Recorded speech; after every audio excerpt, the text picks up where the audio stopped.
Vous avez déjà eu envie de transformer votre tablette ou votre smartphone en une véritable télécommande pour votre ordinateur? De pouvoir lancer une application, contrôler votre musique, piloter votre logiciel de montage, votre dos ou même automatiser plusieurs actions en appuyant simplement sur un bouton? Eh bien aujourd'hui, je vais vous présenter Touch Portal, un logiciel qui permet justement de faire tout ça. Et surtout, je vais vous montrer comment je l'utilise et pourquoi ça peut être particulièrement intéressant pour contrôler des logiciels comme Reaper.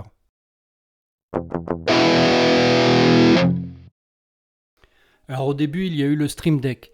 Le Stream Deck est un boîtier de contrôle programmable équipé de touches LCD dynamiques conçu à l'origine par la marque Elgato pour aider les créateurs de contenu à gérer leur diffusion en direct. Le Stream Deck fonctionne comme un raccourci physique hautement personnalisable. Chaque touche intègre un petit écran d'affichage qui change d'icône selon la fonction attribuée.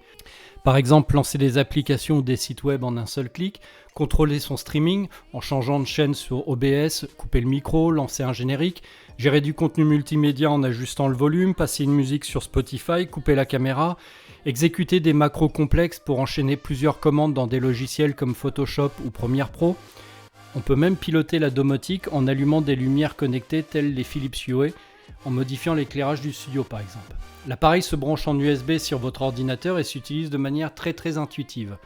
Plusieurs modèles sont disponibles avec plus ou moins de touches raccourcies, des bandeaux tactiles et des boutons rotatifs. Les prix vont de 60 € pour la version 6 boutons à 350 € pour la version la plus complète à l'heure actuelle, avec 36 boutons, 6 potards et un bandeau tactile. Je vous propose aujourd'hui une alternative à moins de 15 €. Touch Portal est une application qui transforme votre smartphone ou votre tablette en une surface de contrôle personnalisable. L'idée est assez simple, sur votre appareil vous allez avoir une grille de boutons et chaque bouton peut être configuré pour réaliser une ou plusieurs actions sur votre ordinateur. Vous pouvez par exemple créer un bouton pour lancer une application, contrôler votre lecteur multimédia, envoyer un raccourci clavier ou exécuter une commande, voire contrôler directement certains logiciels. Et le gros avantage, c'est que vous pouvez entièrement personnaliser votre interface. Vous choisissez le nombre de boutons, leur position, leur apparence, leurs icônes et surtout les actions qu'ils vont effectuer. Le fonctionnement repose sur deux éléments. D'un côté, vous avez l'application Touch Portal installée sur votre smartphone ou votre tablette, et de l'autre côté, le logiciel Touch Portal installé sur votre ordinateur. Les deux communiquent entre eux. Une fois la connexion établie, votre tablette devient en quelque sorte une télécommande pour votre PC. C'est là que ça devient vraiment intéressant parce que vous n'êtes pas limité à un simple bouton marche-arrêt. Vous pouvez créer des actions complexes, par exemple un seul bouton peut lancer plusieurs commandes à la suite. Il existe plein de tutos sur YouTube qui expliquent comment configurer Touch Portal. Aujourd'hui, je vais vous montrer comment le configurer pour l'utiliser avec Reaper. La première chose à faire est de se rendre sur le Play Store ou sur l'App Store pour installer l'application Touch Portal sur votre smartphone ou sur votre tablette. Moi j'utilise une vieille tablette Huawei. L'application ne demande pas beaucoup de ressources, donc il n'y a pas de souci là-dessus. L'intérêt de la tablette, c'est qu'on va pouvoir mettre plus de boutons ou en tout cas ils seront plus lisibles. L'application existe en version gratuite, c'est l'idéal pour tester, voir si ça marche et s'il y a un intérêt. Par contre, elle sera limitée à 2 pages et à 8 boutons par page. La version payante, quant à elle, n'est pas limitée en termes de nombre de pages. On peut mettre jusqu'à 110 boutons par page. Et on a la possibilité d'installer plein de plugins qui ne sont pas dispo sur la version gratuite. Donc à ce stade, vous pouvez vous rendre sur le site touchportal.com pour télécharger l'application qui ira sur l'ordinateur. Vous téléchargez la version qui correspond à votre système d'exploitation et vous l'installez. Une fois que l'application et le logiciel sont installés, la tablette se connecte à l'ordinateur. Donc elle peut se connecter soit par le Wi-Fi à la condition que l'ordinateur et la tablette soient sur le même réseau, soit en USB, ce qui permet de charger la tablette en même temps. Si vous avez opté pour la version payante, vous avez la possibilité d'installer le plugin MIDI qui vous permettra de piloter Reaper directement avec des commandes MIDI. Sur la version gratuite, vous serez limité à des raccourcis clavier. Donc si vous souhaitez envoyer des commandes MIDI dans Reaper, il faudra aussi créer un câble virtuel entre Touch Portal et Reaper. Pour cela, il faudra installer l'application Loop MIDI. Dans cette application, il faudra définir un nom de canal. Moi, je l'ai appelé Touch Portal MIDI. Et il faudra ensuite activer ce matériel MIDI dans Reaper pour qu'il puisse le reconnaître. Donc dans l'application Touch Portal, je vais ajouter une page. C'est ces pages-là qui seront limitées à 2 dans la version gratuite. Donc, moi je l'ai appelé Tuto Reaper, cliquez sur Ajouter. Il faut toujours penser à mettre un bouton qui vous permet de retourner sur la première page. Quand vous double-cliquez dessus, vous voyez qu'il y a une commande lors de l'appui, aller à la page main. Donc dans l'application, vous avez accès à toutes vos pages. Mais quand vous serez sur la tablette, il faudra cliquer sur le bouton pour aller sur les autres pages. Donc là pour le coup, je vais créer un bouton qui me permet d'aller sur ma page tuto Reaper. On va faire très simple, je la nomme Tuto Reaper, je vais chercher un icône. Alors moi j'ai téléchargé un pack d'icônes dans Reaper, mais vous pouvez télécharger n'importe quelle image, ça fonctionne.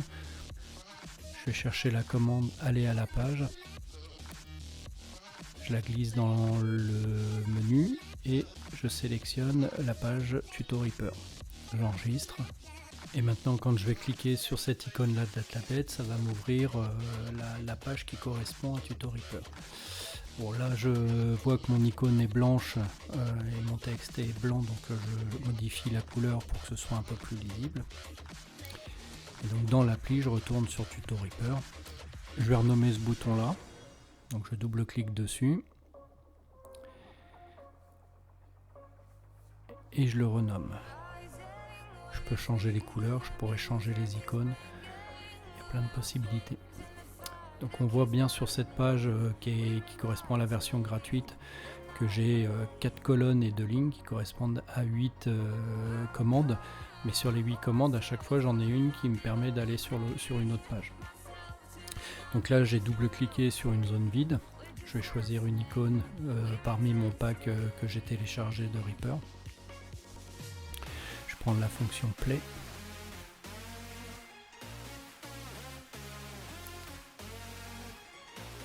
Après, je vais chercher presser les touches et j'appuie sur l'espace qui est la commande qui permet la lecture dans Reaper.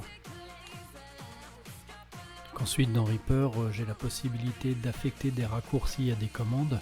Donc je clique sur le bouton Action, je vais chercher la commande qui m'intéresse, donc par exemple Transport Play.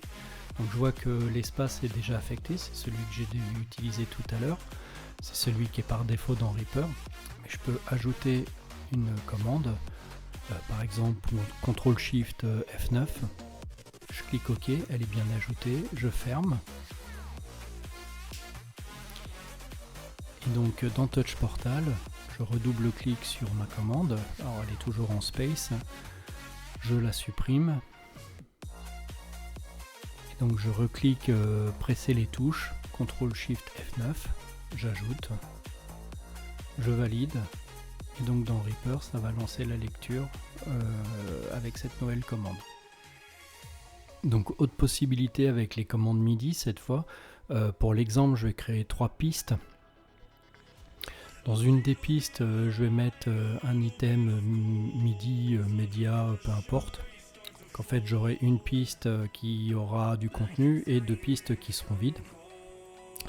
Et donc je vais chercher une action qui s'appelle Remove Empty Track, donc une fonction qui permet de retirer les pistes qui sont vides. Donc si je la lance, je vois qu'il me propose de retirer les 2 pistes qui sont vides. Je la lance et effectivement il m'a retiré ces 2 pistes. Donc je recrée les 2 pistes. Et je vais dans Touch Portal. Donc dans Touch Portal, je double-clique sur une zone vide. Je mets éventuellement un petit texte. Je vais chercher une icône, peu importe laquelle, c'est pour l'exemple.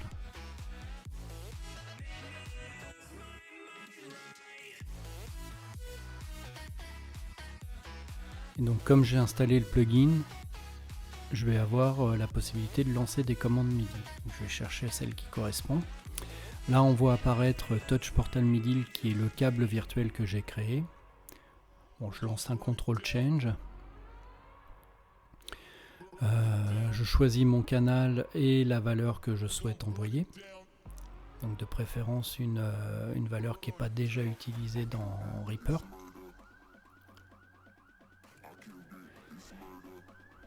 Et donc là je retourne dans Reaper, je vais rechercher la fonction Remove Empty Track.